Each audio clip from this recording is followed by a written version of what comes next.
Greetings, dear friends. I am Amuche Okoro, and you are welcome to Timeless Reality Channel, where truth meets wisdom and wisdom transforms life. Today we face a disease of the heart that is quietly but powerfully tearing our families, communities, nations, and even our inner peace apart. It is not always visible, but its effects are everywhere. In the fights on our streets, the hatred in our hearts, the venom in our words, and the wars between our fellow human beings. This disease is nothing but intolerance. In this discussion, I would like to break it into 5 different parts. Let's go. Part 1. Understanding the problem of intolerance. Intolerance wears many clothes: religious, cultural, tribal, political, social, even personal. It is that subtle belief that tells us and makes us feel that my way is the only way. That if someone doesn't think like me, pray like me, eat like me, dress like me, or live like me, then they are wrong, misguided, dangerous, or even evil. We see it when a neighbor condemns another's faith, when one political supporter sees the other as the enemy, when a family member cuts off another because of lifestyle differences, or even when social media debates turn into emotional wars. The tragedy is that intolerance blinds us. It makes us blind not to see. We judge without truly seeing. We condemn without truly understanding. And here is the hard truth. The more we judge, the less we focus on making ourselves better. Part 2. The root cause of intolerance. We ask ourselves, why do we do this? Why intolerance? One reason is that we wrongly believe the way we live, think, and believe is the only path to truth. But life is not a one-way lane road. According to natural law, every soul is on its own journey, growing through different experiences at different speeds and in different ways. Through the lens of reincarnation, we understand that people here on earth today are not on the same chapter of the same book. Some are in their first pages, others are near the end. Some are here to learn patience, others humility, others courage. That means the lifestyle or perspective that works for one person's spiritual growth may not be the same for another, because we were never meant to be identical.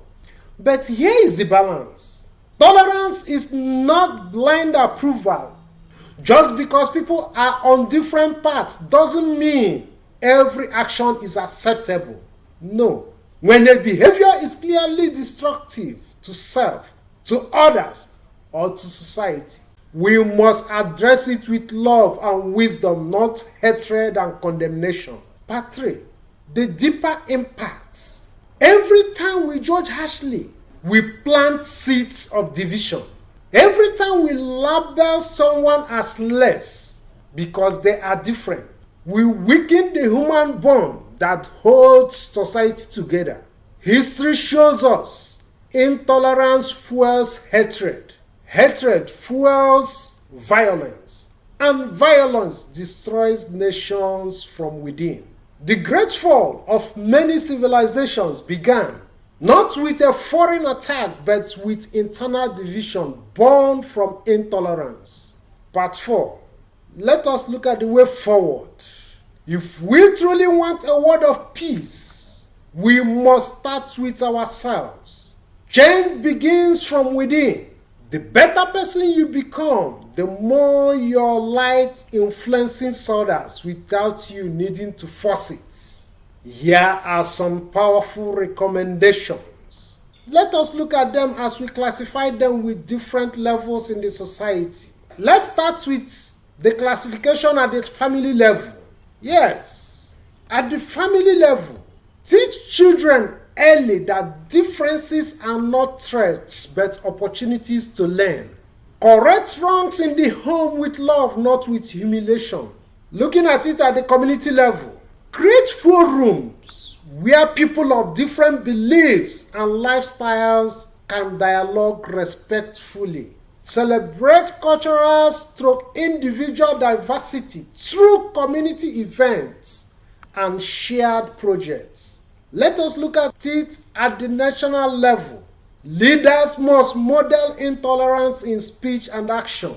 Laws should protect diversity while upholding core moral values that sustain social harmony. Then for individuals, judge less, understand more.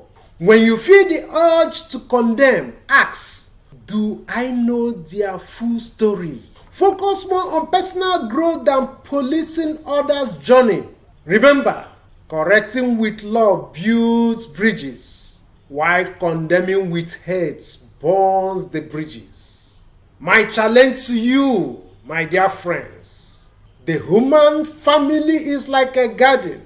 Each soul is a unique flower, different colors, shapes, and scents. If we only tolerate roses and uproot the lilies, the daisies, the orchids, soon the garden becomes empty. The beauty of life is in our differences, but the strength of life is in our unity. Let us replace judgment with understanding, condemnation with compassion, and intolerance with the wisdom of natural laws. Knowing that each of us is a traveler on our own sacred paths. Until next time, align with the natural laws, awaken your spirits, and let your life be a timeless message to the world.